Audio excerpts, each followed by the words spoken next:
Shalom. I want to start off by giving all the praise, honor, and glory unto Yahweh, Bahashem, Yahweh Shai, Bahashem, Wachach, Chodesh. Double honors to my teachers, the apostles, and all there is a great millstone. And salutations to you, Akim, that's out there listening, pushing forward this word with truth and sincerity. And your few Akwat as well, that's listening with sincerity. I'm the brother Machaya from the camp, JMS Montreal, coming back with another lesson. And this one is going to be focusing around fear, because I was meditating upon this precept, which we're going to get right here in Wisdom of Solomon, the 17th chapter, in verse 12, hold on, where it reads, Wisdom of Solomon 17 and 12, it says, "For fear is nothing else but a betraying of the secures which reason offereth." Okay, so when you're fearful, all right, tapped in the flesh where, let's say you presented with a certain situation, you don't know how to overcome it, then that fear kicks in you. That's what reasoning leaving you, man. Like it says, for fear is nothing else but the betraying of the secure which reasoneth offereth. So you lose your reasoning, then you start panicking, you're fearful. Okay, which as men of the Lord, it ought not to be so, because we don't have the spirit of fear that we have. It is the fear of the Lord, and with knowing that should give you full assurance, full confidence to overcome whatever situation that you're presented with, whatever it may be. It may be small, it may be great. Still, regardless, you shouldn't be fearful, of the situations that you're in, man. Okay, or the challenges that you have to overcome. You shouldn't be fearful, because really, this right here is like that's if you're in the flesh, you might get caught up in this, man. Okay, you know what I'm saying? Because also, let's get this in Timothy, right, where the Lord did say he didn't give us the spirit of fear. Because let's read it, man. All right, then we're going to break it down. So this is 2 Timothy, the first chapter, and verse 7, it says, "For the Most High, Yahweh Bashim Yahushai, hath not given us the spirit of fear, but of power and of love and of a sound mind." You see, the Lord did not give us the spirit of fear, man, but of power, of love, and like you see, the last one, it says, and of a sound mind. Okay, so you're supposed to have a sound mind. The only fear that you're supposed to have is the fear of the Lord, and with you having the fear of the Lord, you acquire a sound mind, knowing that the Lord is in control of everything. Okay, and when you know that, then hey, you shouldn't be fearful of anything. You shouldn't be losing your reasoning. You shouldn't be losing the secures which reasoneth offereth.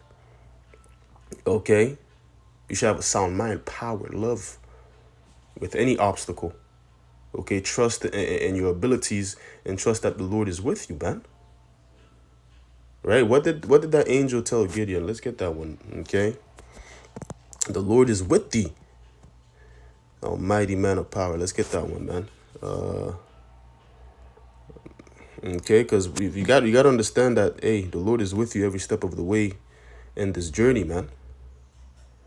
Okay, so why are you fearful? You shouldn't be fearful, man. Okay, and this applies to any situation, man. Any situation that you're presented with. Okay.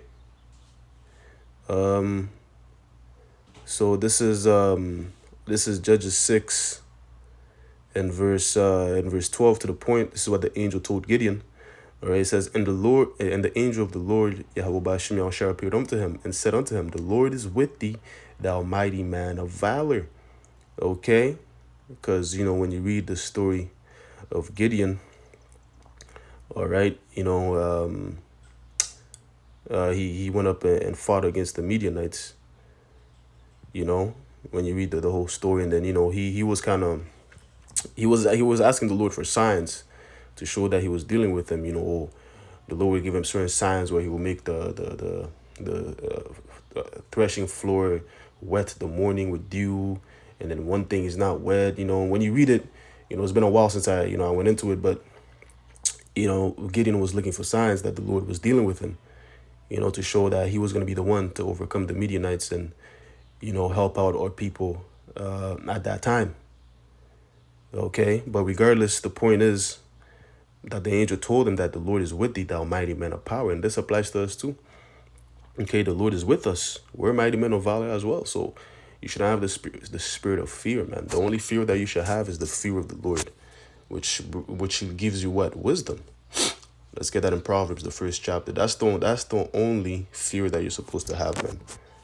Anything outside of that, man, it ain't supposed to be there, man.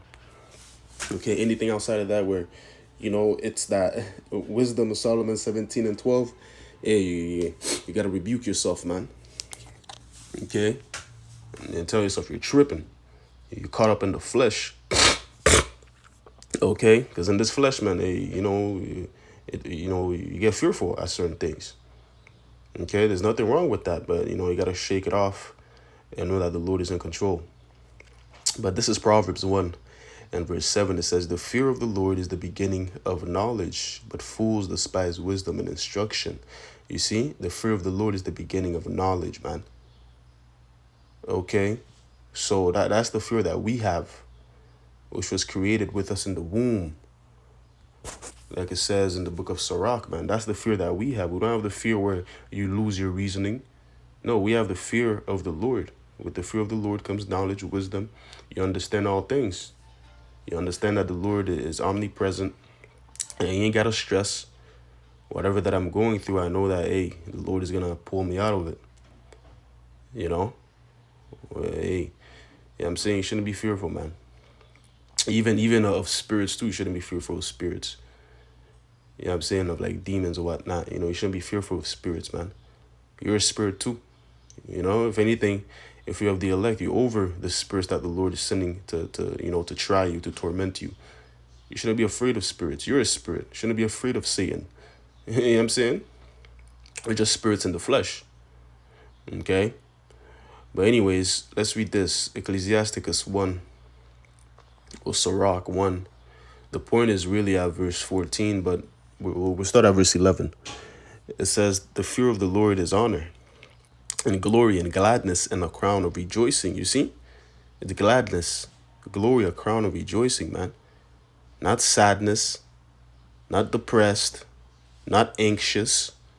Okay, if anything, it's the opposite of all those things I stated. Okay? So, hey, you got to move with a certain confidence, man, with a certain boldness and righteousness, of course. It says, verse 12, "The fear of the Lord maketh a merry heart." It doesn't make you lose your reasoning. It maketh a merry heart, man, and giveth joy and gladness and a long life. Okay, nothing negative. Positivity. That's what the fear of the Lord gives you, man. Okay? And you got to know that the Lord is in control of everything, man. When you apply that mindset to everything that you approach, man, it's going to go well with you, man. And that's a fact. It says, verse 13, "Whoso feareth the Lord, it shall go well with him at the last, and he shall find favor in the day of his death." To fear the Lord is the beginning of wisdom, and it was created with the faithful in the womb. You see? It was created with us in the womb, man. All right, those of us that's been called to this and working, hey, that fear that we have for the Lord has been when we're in our mother's womb, that it was created with us. Okay, that's why, hey, we have this wisdom that the Lord gave us, to where that we're applying it and then every day, man. Okay, so you shouldn't be fearful in the sense of wisdom of Solomon 17:12, man. Okay, the only fear that you should have is the fear of the Lord, which encompasses or comes with all these things that we just read from verse 11 to 14, man. Gladness, merry, crown of rejoicing. Okay, not you losing your reasoning. Okay, you're supposed to be stable in every situation, like it says in Isaiah, the chapter 33 and 6. Let's get that quickly. Okay, not losing your marbles. Oh my God, what am I gonna do? You're anxious. Your breathing is running rampant. You're sweating. Nah, man. Okay, you gotta rebuke that spirit. You're doubting. That too. That doubt could come because of fear. You shouldn't be doubting, man. You fear, what if this happens? What if that happens? Then that fear starts to kick in. Nah, man. You shouldn't doubt. Okay? Doubt is a demon. You gotta rebuke that spirit. But let's read this, Isaiah 33 and verse 6. And wisdom and knowledge shall be the stability of thy times, the strength of and strength of salvation. The fear of the Lord is his treasure. See, the fear of the Lord is his treasure, man. When you have that treasure, hey, you're gonna have that wisdom, knowledge, and understanding to be stable, to be firm in the time of trouble, to be firm when you're presented with an obstacle to overcome, when you're presented with a situation that's like out of your comfort zone. Okay? And that's a fact, man. So, hey, you know what I'm saying? You got to know the difference between the fear of the Lord and just fears of the everyday life where, you know, the flesh could get you caught up and you get a certain spirit to where that, you know, you're anxious, you know. You shouldn't be in that spirit. You should be in the spirit, hey, the Lord is with me. I'm a mighty man of valor, man. Whom shall I fear? You know what I'm saying? The only thing that or person that you should fear is the Lord. Okay? And with that, man, everything's going to sink into place. Okay? And once again, we're in the flesh. We are going to have moments where, hey, we get caught up in that spirit of, you know, you lose your reasoning. Fear is nothing but the secure. Fear is nothing but the leaving. I forgot how to paraphrase it. Let's get it again, man. Fear is nothing but the... Damn. Yeah, we need new bodies, man. Memory of a goldfish. But Wisdom of Solomon 17 and 12, it says, for fear is nothing else but the betraying of the secures which reasoneth offereth. And once again, yeah, that will happen at times. Okay, because we're men, we're in the flesh. It happens. There's nothing wrong with that. But, you know, you can't get caught up in that spirit, man, every time. You got to understand that the Lord is with you, man. And not fear and rebuking and say like, nah, man, the Lord is with me, man. I'm a mighty man. I could overcome this. Okay? And with you doing that, hey, that just elevates your confidence to a whole nother level, man. And that's a fact. But anyways, man, I'm going to close it off there, man. That was the point. You know, I was pondering upon this, and I figured, hey, why not cut the camera on and, you know, put it on wax. But, hey, yeah, I'm going to close it off there, man, by giving all the praise, honor, and glory unto Yahweh, Bahashem, Yahweh Shai, Bahashem, Wachach, Chodash. Lord willing, this lesson was edifying. Until next time, I'm going to say Shalom.